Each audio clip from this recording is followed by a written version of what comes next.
¿Qué onda? ¿Cómo están? En este primer capítulo del Dude de los renders vamos a aprender cómo hacer fractales complejos en Cinema 4D. ¿Qué vienen siendo los fractales? Ya comenzando con algo mucho más, digamos, gráfico. Los típicos gráficos 3D que vemos como muy entrelazados, sin forma y así con brillos super padres, que no nos podemos ni imaginar cómo los hicieron, son los fractales. Este es como que un ejemplo visual. Y pues tú lo puedes ver y decir, oye, pues, ¿cómo lo habrán hecho? ¿Cómo habrán hecho cada figura en lo personal? O sea, lo hicieron cada una individual, etc, etc.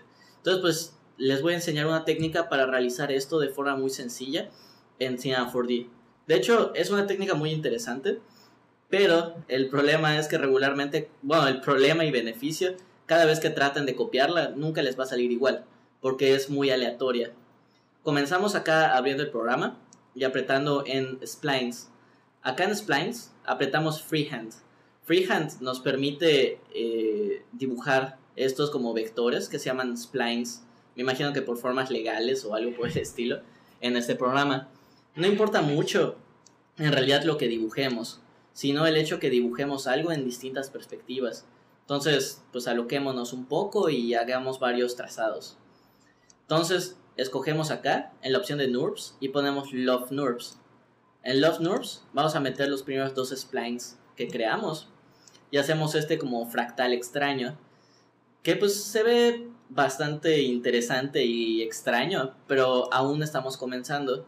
¿Qué tal si volvemos a hacer exactamente lo mismo y creamos muchos más splines en distintas perspectivas? Voy a hacer esta como W extraña y esta S entremezcladas. Y vamos a volver a hacer la misma técnica. Meter el Love NURBS y meter estos dos splines.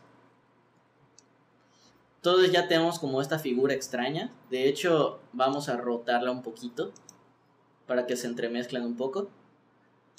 Pero ahora lo que vamos a hacer es multiplicarla aún más. Apretamos un poco de zoom como para que podamos apreciar esta figura.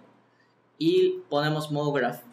En MoGraph ponemos Cloner, que es una opción sencilla para poder clonar las dos figuras que ya hicimos previamente.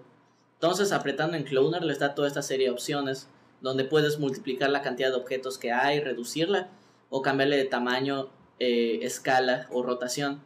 Acá nos da P y Y, que significa de que cambia la posición Y 50 centímetros. Si nosotros lo cambiamos, pues se van a alejar un poco hacia arriba, que es el eje Y. Si le apretamos X, lo separamos acá en el eje X. Ya lo separamos un poco. Ahora vamos a cambiar un poco la escala para que no se vean exactamente iguales. Y vamos a cambiar la rotación. Entonces, al cambiar la rotación, podemos crear como esta especie de rosa extraña. Vamos a alocarnos un poco, poner más conteo. Y rotarlo también acá. Bueno, me gusta esta figura.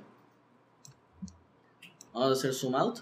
Y lo que vamos a hacer es poner File, New Material, que es la textura que le vamos a utilizar. Pongamos acá en color algún color extraño. Puede ser así como un masculino rosa mexicano. Y ponemos en Reflection. Le quitamos un poco de brillo para que se mezclen mejor. Y ponemos acá en textura Fresnel. Fresnel igual le quitamos un poquito. Y ya tenemos como este brillo interesante. Ahora tenemos esta figura, pero pues necesitamos una luz para que se vea más interesante el acabado. Apretamos otro material, doble clic y apretamos Luminance. Y acá en Luminance le bajamos un poquito lo que es el brillo, un 80-70%. En esas opciones ponemos Sky, que es el fondo que vamos a manejar. Y esta textura se la ponemos Sky. De hecho, todo se puso blanco porque es una luz que va a emitir encima de todo. Entonces todo ya está listo para renderizarse. Ponemos Render, Render Settings. Entonces acá ponemos en efecto Global Illumination. Esto va a hacer que interprete de una forma más compleja la luz y les dé un acabado mucho más profesional. En este caso pues le ponemos Low y Low. En otro tutorial les voy a dar como tips de cómo explicarles qué estoy haciendo en este momento. Y acá en Anti-Aliasing le ponemos Best. Son como tips para que todo te lo renderice mucho más rápido. Porque mi computadora tiene 12 GB de RAM, pero hay computadoras muchísimo más rápidas. De hecho, hasta son tanques de 72 gigas y te renderizarían esto en un par de segundos.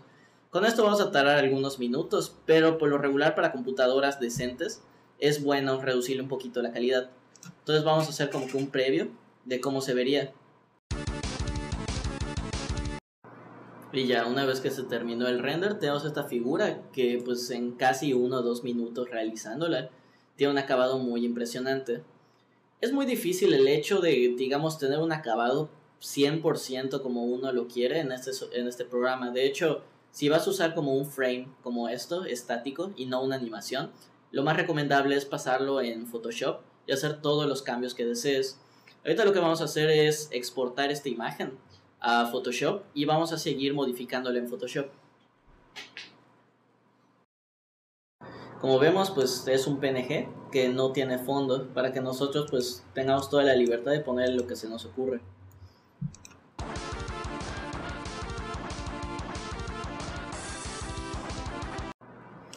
En fin, ya con esto terminamos. Digo, sé que no expliqué mucho acá como toda la postproducción, pero yo pienso que sería mejor para lo que viene siendo otro tutorial y veamos cómo postproducir imágenes en cualquier sentido. Pero pues así terminamos y pues concluimos con que pues, crear fractales en Cinema 4D no es nada del otro mundo. Nos vemos la siguiente semana. Hasta luego.